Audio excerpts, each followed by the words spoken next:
you sure someone's got on the ship? Lester was on guard the whole night, and he didn't see Jack.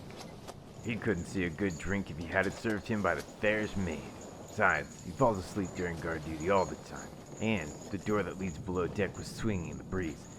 Gots to be someone around here. I think I see something. Where? Shut your gob. Where? Right there. Behind the rum barrels. Oh, I see. There's a bit of them sticking out. Yeah.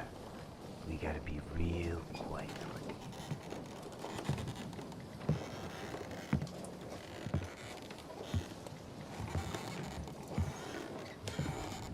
Well, well, well. There's our little rat. Come here. Where do you think you're going? Little rat can't hide anymore. Stop struggling. Ain't nowhere's for you to go. Little bitch bit me. See, I was right that someone snuck aboard. Get them. Come on, love. We won't hurt you. There's nowhere for you to run. Gotcha. Captain, we found them. We found the stowaway. Oh, really? Let's see them, boys. Bring them here. Well, what do we have here? A little barnacle decided to come along and stick itself to my ship. We can't have that now, can we, boys? Mr. Willem, tell me how you found this little bug. We found them hiding amongst the rum barrels. They had this with them. Well, looks like the little bug was planning for a trip. I guess they think we're just a pleasure cruise. Well, I'm sorry to disappoint you, my dear, but you've boarded the wrong ship. Perhaps we should enlighten them. This is the Queen's Revenge, run by the most ruthless pirate, the scourge of the Evergreen Isle, Captain Killerbeard. Now, Mr. Willem, pass that bag over. We need to see what this stowaway thought was precious to keep with them. My dear, I'm a pirate. I lie, I cheat, I kill, but most of all, I steal. Anything and everything in this burlap sack you hold dear is now mine. Okay. Some rations for the trip. We'll stash these in the holds. These clothes are well made. We can make a pretty penny from them. A jar of dirt. Why do you have this?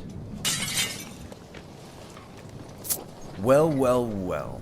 What do we have here? Cabin boy, bring me a table.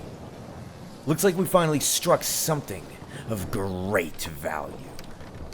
Boys, it looks like our fair lady Fortune has smiled upon us and brought us a wonderful gift. It looks like this little rat might not be who we think they are. Why else would they have a pouch of gold and a pouch of jewels? You need it to run. And where exactly did you plan to run off to?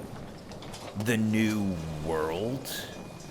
And why would someone like you attempt to traverse monster-infested waters swarming with bloodthirsty pirates and being at the mercy of God's wrath? Are you mad? None of my business, eh? Well, let's see what this parchment has to say on that matter.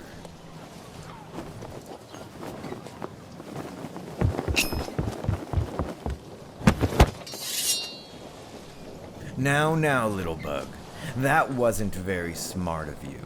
In fact, one could say that you have a death wish. Now, as captain, I could have you flogged for such a display of disrespect. But I am a gracious host. Willem, Teagues, do a better job of restraining them. Gag them while you're at it, too. I'm tired of listening to them squeak. Thank you, boys. Now let's see what we have here. To whomever reads this letter is a guarantee of identity and a plea for safety to the bearer of this parchment. They are seeking asylum from their family, specifically their father, who is the owner of the Eastern Continental Trading Company. He has decided that they are to be married off to the heir of the Pennyworth family, who owns the Evergreen Isles Commerce Guild. This is to cement their familial relationship as well as the business partnership. I believe the merger is ill-advised, for the heir is a cruel and deceitful man. To spare my child from a life of misery, I have given them my blessing, as well as aid to flee to the new world.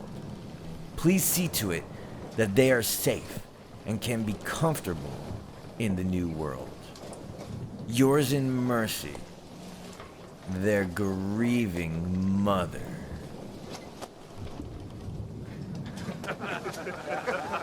Oh, poor little bug. Fleeing for your life, being doomed to marry a man you don't love. Oh, the tragedy of it all. Well, gentlemen, now that we know who decided to board our ship unannounced, what should we do next? Kill them! Oh, good option, Mr. Farth. But I think that would only provide temporary entertainment. Maroon them! Ah, but Mr. Clark, we would have to go out of our way for that. We are nowhere near any land on the course we're taking. Ransom them! Now that is an idea, Mr. Greer. They belong to a very wealthy family. Surely their father misses his darling child, who's about to be married. Mayhaps he will graciously reward our good-natured efforts in returning his property. What say you, men? Yeah! Then I believe we have come to an accord. Willem, Teagues, please escort our newest guests to their quarters. The brig should suit them nicely. Come on, dear. To the brig you go. Don't make a fuss. The captain is being most generous with you. Oh. And boys, leave them bound and gagged. I don't want another escape attempt. All right, men. Set sail back to port.